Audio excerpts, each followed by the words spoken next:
Marjan Skomalc je bil obstranec na slovenskem likovnem prizorišču, a vseeno dovolj popularen. Zaradi velikega zanimanja javnosti so podaljšali razstavo njegovih slik v ljubljanski Ekurni.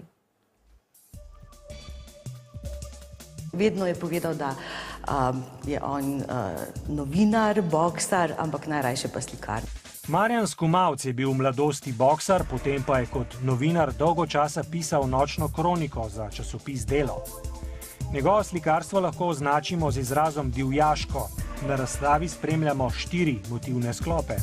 Najpomembnejši je gotovo ta nesreče, umori in samomori, ki jih je pač moral kot novinar nočne kronike pokrivati in so močno vplivali na njega in na njegovo likovno delo. In vse te stvari, ki jih na nek način vidimo na slikah, so dejansko resnične. Se pravi, niso izmišljene, niso metaforične, ampak so dejansko se zgodile in so bile na nek način vtisnjene v njegov spomin, kakor si je pač on lahko takrat prebeležil, fotografiral in tako naprej.